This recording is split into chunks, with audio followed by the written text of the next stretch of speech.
പൃഥ്വിരാജിൻ്റെ നോബഡി സിനിമയുടെ second schedule complete ആയിട്ടുണ്ട്. ഇനി സിനിമയുടെ മൂന്നാമത്തെ ഷെഡ്യൂൾ ഓഗസ്റ്റിലാണ് ആരംഭിക്കുന്നത്.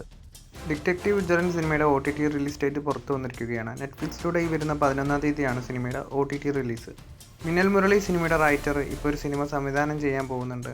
ടൊവിനോ തോമസും ബേസിൽ ജോസഫും മിനി ശ്രീനിവാസനുമായിരിക്കും ഈ ഒരു സിനിമയിൽ പ്രധാന കഥാപാത്രങ്ങളെ അവതരിപ്പിക്കുന്നത്. ഈ ഒരു സിനിമയുടെ ഷൂട്ടിംഗ് ഉടനെ ഉണ്ടാവും. ആട് 3 സിനിമ ഒരു ടൈം ട്രാവൽ ചിത്രമാണെന്ന് ഷൈജി കുറുപ്പ് ഒരു ഇന്റർവ്യൂവിൽ കൺഫേം ചെയ്തിട്ടുണ്ട്. വളരെ ടൈം ട്രാവലാണ്, ഒരു വെറൈറ്റി ജോണറാണ്. അങ്ങനെ നമ്മൾ ഒരുപാട് ടൈം ട്രാവൽ സിനിമകൾ കണ്ടില്ല. അപ്പൊ അതൊരു വളരെ രസമാണ്. എന്താ ഞാൻ പറയുക, ഭയങ്കര രസമുള്ളൊരു സിനിമയായിരിക്കും. അപ്പൊ അതിലൊരു പറഞ്ഞ പോലെ ആട് 1 ഉം 2 ഒക്കെ നമ്മൾ കണ്ടിട്ടുണ്ടല്ലോ, അതൊക്കെ ആൾക്കാർക്ക് ഭയങ്കരമായിട്ട് രസിച്ചു, ഭയങ്കരമായിട്ട് ചിരിച്ചു ആൾക്കാർ. ഇതില് thoroughly ആൾക്കാരെ ചിരിപ്പിക്കുന്ന തേർഡ് പാർട്ടായിരിക്കും. ഭയങ്കര കുറച്ചുകൂടെ ഒരു വലിയ ക്യാൻവാസിലാണ് ഈ പടം ഷൂട്ട് ചെയ്യപ്പെടുന്നത്.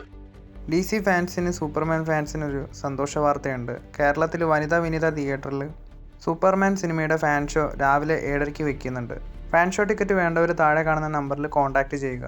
നാളെ സൂപ്പർമാൻ സിനിമ തിയേറ്ററുകളിലേക്ക് എത്തുകയാണ്. വിദേശത്തു നിന്ന് ജെയിംസ് ഗണ്ണിൻ്റെ പുതിയ സൂപ്പർമാൻ സിനിമയുടെ പ്രിവ്യൂ ഷോ കണ്ടവരൊക്കെ മികച്ച അഭിപ്രായങ്ങളാണ് സിനിമയെ പറ്റി പറഞ്ഞിട്ടുള്ളത്. എന്തായാലും ജെയിംസ് ഗണ്ണിൻ്റെ സൂപ്പർമാൻ സിനിമയിലൂടെ DCയുടെ കംബാക്ക് നടക്കട്ടെ എന്ന് തന്നെ നമുക്ക് പ്രതീക്ഷിക്കാം.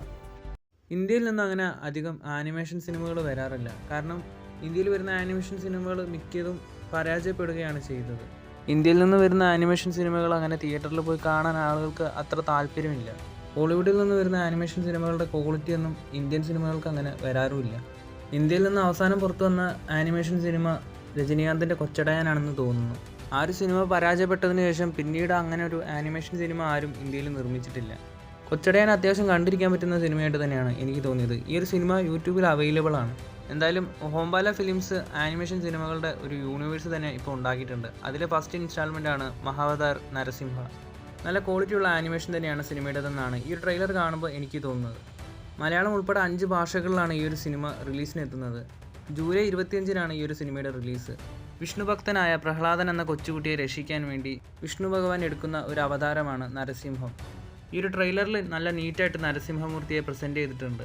3Dയിലും കൂടി ഈ സിനിമ തിയേറ്ററിൽ കാണുമ്പോൾ സിനിമയുടെ വിഷ്വൽ എഫക്റ്റൊക്കെ അടിപൊളിയായിരിക്കുമെന്നാണ് പ്രതീക്ഷിക്കുന്നത്. ഇന്ത്യയിൽ നിന്ന് ഒട്ടേറെ ആനിമേഷൻ സിനിമകൾ ഇനിയും വരണമെങ്കിൽ ഇത്തരത്തിലുള്ള സിനിമകളൊക്കെ വിജയിക്കണം. ഹോംബാല ഫിലിംസിൻ്റെ യൂട്യൂബ് ചാനലിൽ സിനിമയുടെ ട്രെയിലർ അവൈലബിൾ ആണ്. സിനിമയുടെ ട്രെയിലർ കാണാത്തവരുണ്ടെങ്കിൽ ഒന്ന് കണ്ടു നോക്കൂ.